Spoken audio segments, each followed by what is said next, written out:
வணக்கம் அன்பு நெஞ்சங்களே. போன பாட்டில் யானைகளை பிடிக்கிற வேடுவர்களோட ஆரவாரத்தால் அன்பான தன்னோட துணையோடு இருந்த அன்னப்பறவைகள் எல்லாம் பயந்து ஓடி போச்சுன்னு பார்த்தோம் இல்லையா?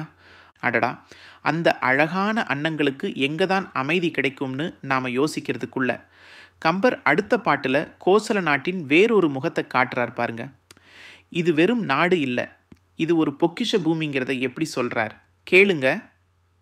வள்ளி கொள்பவர் கொள்வன மாமணி, துள்ளி கொள்வன துங்கிய மாங்கனி, புள்ளி கொள்வன பொன்விரி புன்னைகள், பள்ளி கொள்வன பங்கயத்து அன்னமே. ஒள்ளி கொள்பவர் கொள்வன மாமணி. அதாவது அந்த நாட்டில் மக்கள் வள்ளிக்கிழங்கு தோன்றதுக்காக நிலத்தை தோன்றாங்க. ஆனால் அவங்களுக்கு என்ன கிடைக்கிது தெரியுமா? வள்ளிக்கிழங்கு மட்டும் இல்லை, அதுக்குள்ளே விலை மதிக்க முடியாத மாணிக்க கற்களும் கிடைக்குதாம். பார்த்தீங்களா அந்த மண்ணோட வளத்தை? சும்மா யதார்த்தமாக ஒரு கிழங்குக்காக தோன்றுனா அங்கே புதையல் மாதிரி ரத்தினங்கள் கிடைக்குதுன்னா அந்த நாடு எவ்வளவு செழிப்பாக இருக்கணும். இதுதான் கோசல நாட்டின் இயல்பு என்கிறார் கம்பர். எதிர்பாராத செல்வம் எளிதாக கிடைக்கும் பூமி அது.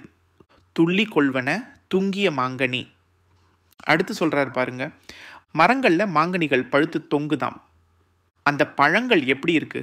தேன் சொட்டுற மாதிரி கனி ரசம் துள்ளி கொண்டிருக்குதாம். அந்த அளவுக்கு தித்திப்பான சாறு நிறைந்த பழங்கள். எங்கும் இனிமை, எதிலும் கனிவு. புள்ளி கொள்வன பொன் விரி புன்னைகள்.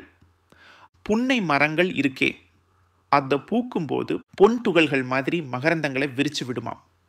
அந்த பூக்கள் மேலே அழகான புள்ளிகள் இருக்குமாம். ஒரு பக்கம் தங்கம் மாதிரி மகரந்த தூள் பறக்குது, இன்னொரு பக்கம் பூக்களில் அழகழகான புள்ளிகள்.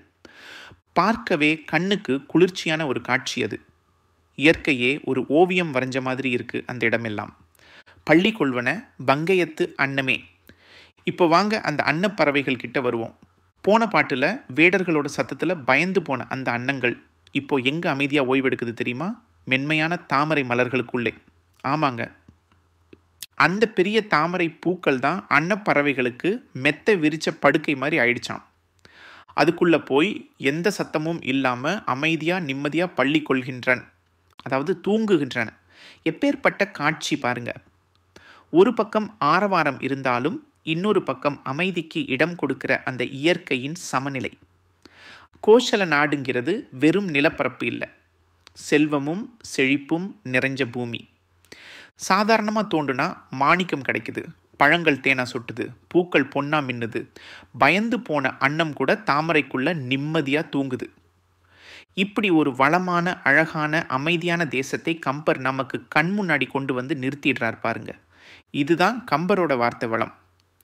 ஒரு சில வரிகளில் ஒரு முழு தேசத்தோட செழிப்பையும் அழகையும் அமைதியையும் நம்ம மனசில் பதிய வச்சிடுறார். என்ன ஒரு கற்பனை, என்ன ஒரு வர்ணனை!